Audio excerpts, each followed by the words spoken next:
How's it, young Stashers? My name is Dr. Jacob Seidnote. This is my book, All Things History, Stashy, and you're watching The Historian Stash. This week, we're going to take an historical journey through our very own Mzansi between 1750 and 1820.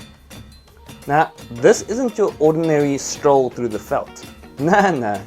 You must know that this was a time when cattle was king, when British and Dutch colonists were having awkward tea parties, when warriors in bare feet were more hardcore than boots from Fourways. Fourways, hardest and tittest part of the whole of Johannesburg. Everyone knows. And when the Mfecane shook Southern Africa harder than a Peter Steph du Toit tackle. Oh yeah, and of course we have to talk about the OG of Zulu kings, Shaka Zulu. Yo. This oak story reads like a script to a TV series. Oh, wait. There already was a series.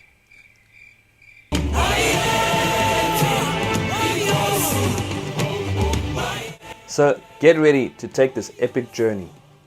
And even if you're not ready, don't worry, because Stashy and I will make it as fun as a Saturday night cheese and yama outside Groove.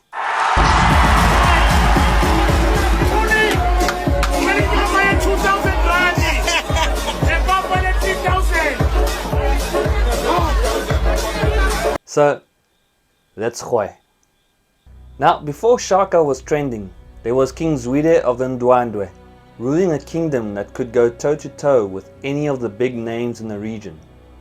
Picture Zwide, a guy who didn't just stand around waiting for stuff to happen. He was making more power moves than a CEO at Eskom. The Ndwandwe had land, cattle and warriors who had the attitude of Joburg taxi drivers during rush hour. And his name is John C.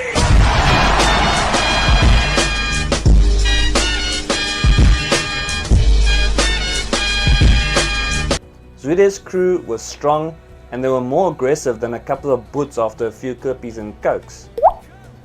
Look at this! Hey, guys, break it up! But here's the thing about Southern Africa at the time. Everyone wanted cattle, land, and to be in charge. I'm the captain now. So you had all these kingdoms, chiefdoms, fiefdoms,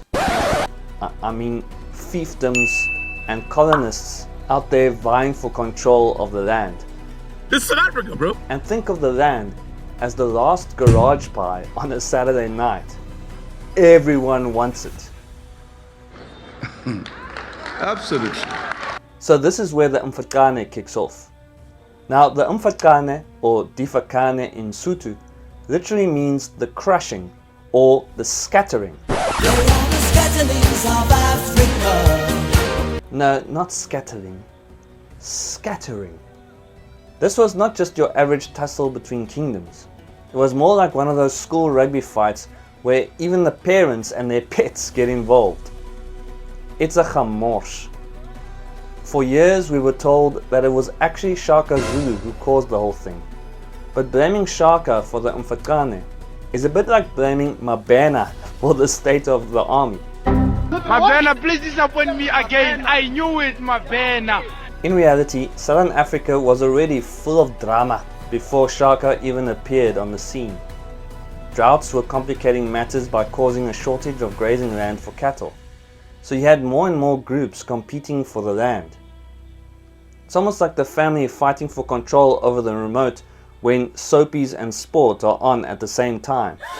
It will end in tears! But the stakes of controlling the land were marginally higher. Yeah, well, that's just like your opinion, man. At the same time, you also had the Europeans down at the Cape who were stirring the pot. The Dutch and later the British had their own gripes with the local Kru, San and Amaxhosa people down there. But small groups of these European Chinas would often muster up some Dutch courage and venture across the Orange River, capturing cattle as well as men, women and children to sell them into slavery. As a result, kingdoms and chieftains were forced into conflicts they hadn't asked for. It's just causing an unnecessary irritation. All this movement and pressure led to some serious chaos. And presto, you've got the Mfecane. Now, another factor that would play quite a big role was the beef between Shaka and Zulu. And when I mean beef, I literally mean beef. But this wasn't just your typical neighborly spat over whose cattle was eating whose grass. This was an all-out battle for regional dominance. It's like when Orlando Pirates play Kaizer Chiefs, but with more spears and, coming to think of it, more goals as well. Yeah, this one is a real death. Zulu was the big boss of the Ndwandwe, and he was doing pretty well until he ran into a guy called Dingazwayo. Now, Dingazwayo was Shaka's mentor from the Mtetwa kingdom. Zulu managed to defeat Dingazwayo, and that should have been the end of that. But Shaka wasn't going to let the defeat of his mentor slide. So it's like a typical Chinese kung fu movie, just without the bad dubbing into English. Why did you kill my teacher then? Why did you kill my teacher? Also, contrary to a kung fu movie's hero, Shaka was clever. Oh my lord. He didn't just run in scopping, skitting and dawning. No, he first reorganized his forces and trained his warriors to use the ikwa, the famous short stabbing spear for close combat which he introduced. He drilled his soldiers like they were preparing for the Comrades Marathon, but instead of just running an ultra marathon, they were also charging head first into battle, mad dogging their enemy as they went. I'm sorry, what's a mad dog? You mad dog! Like a pit bull with no leash. That's a mad dog. Now, if Shaka was around today, he'd be the most intense rugby coach in history. Probably even more intense than Rassi. These away, you always just do that. Like it's but you get the penalty away. His warriors didn't throw their spears from a distance like Cape Town hipsters playing darts at a vegan braai. No, Shaka wanted them all up in the enemy's grill, where the ikwa could do the most damage. This made Shaka's enemy feel even more uncomfortable than a white person talking about white privilege. Privilege, my privilege, rights. Well, let's pretend, as an exercise, that I don't 100% know what that means, but I do know that when I hear it, it makes me feel bad. Shaka further revolutionized warfare in southern Africa by employing the now famous horns of a bull strategy that was all about surrounding the enemy. His battle formation was divided into 3 sections: the center or head and the 2 flanks or horns. The center would charge straight at you, while the horns would come at you from the sides and the rear. By the time you figured out what was going on, it was game over. He even made his troops ditch their sandals because, according to Shaka, real warriors didn't need shoes. Could have been just an excuse because he didn't have enough budget for decent footwear. Hey, honorable member, you are out of order. Now, importantly, in terms of the Mfecane and Shaka's role in it, there are a few myths we need to bust once and for all. For years, Shaka was blamed for all of the drama of the Mfecane. He was the guy that the predominantly white colonial historians pointed fingers at, saying, "This oak caused all the problems." It's like saying Jan van Riebeeck caused all the problems of this country when he landed here in 1652. It's just looking for a convenient scapegoat. Yes, Shaka was a big deal. There's no denying it. He conquered a lot of territory through warfare, which, by the way, was quite normal in southern Africa at the time, contrary to what some people may have you believe. And during his conquests, chaos and mayhem ruled supreme. In fact, I wouldn't be too surprised if there were still some people somewhere in KZN burning Mpepo to get rid of all the bad spirits from back then. But, and this is a big but. I like big butts and I cannot lie. Nah, not like that.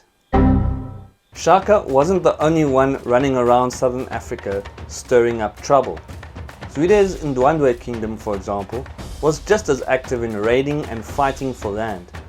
And then there were other key players like Mfecane, who broke away from Shaka and went on to form the Ndebele kingdom up north, causing a bit of chaos on his own.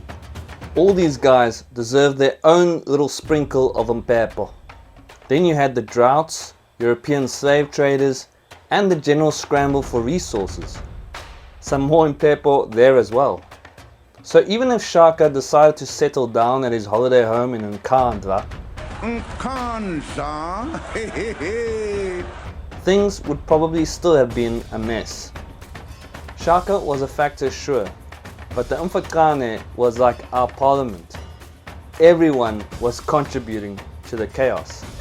Hey, honorable member, you are out of order. As far as Shaka's legacy is concerned, he turned the Zulu kingdom into a powerhouse empire and transformed warfare in the region.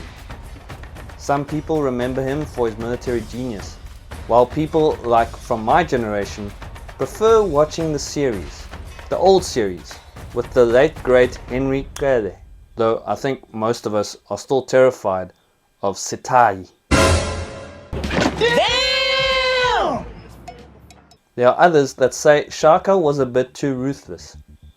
Was he South Africa's first military mastermind, or just a dude with an unhealthy obsession with short spears? You get it? Probably a bit of both. If you don't get it, forget about it. To the Zulu people, Shaka was a unifier and a king who made sure the Zulu name was respected across southern Africa. To others, he was the reason they had to pack up and leave, like that one drunk uncle or auntie who always takes it a step too far at a Sunday lunch and causes everyone to awkwardly say their goodbyes. Just causing an unnecessary irritation. But in the end, it's undeniable that Shaka changed the game. He wasn't just about fighting, he was about organizing, strategizing, and making sure his empire survived.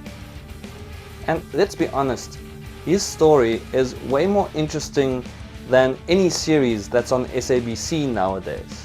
You see, don't lie on the public platform. I mean, you know I'm not lying. Yeah, but... Life in southern Africa between 1750 and 1820 was anything but simple. This is South Africa, bro. It was a time of shifting alliances, epic battles, and plenty of cows. You had kings like Zulu and Shaka battling it out, while European slavers were poaching people and low-key fanning the flames of war, with cattle and the land being the ultimate prize. We also know that the Mfecane wasn't just Shaka's doing. It was a perfect storm of environmental, political, and economic factors.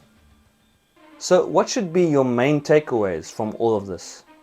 Well, firstly, Southern Africa back in the 18th century was a harsh time to be alive. But let me tell you something. We live in a terrible place and time. Secondly, the Mfecane was not one man's doing, as past historians had us believe. Thirdly, never ever pick on the quiet kid in class who's coming up with outrageous ideas. Who knows, maybe someday he or she will invent the 21st century version of the Ikwa, or come up with revolutionary battle tactics. Then you'll be sorry. Lastly, cattle was always important. Always. Oh, and there can never ever be enough mpepo for getting rid of bad spirits. Especially this one. Oh, Christian. That's it for now. Please don't forget to like, share and subscribe to the Historian Stash for more content like this. Until next time, from Stashy and myself, stay stashy.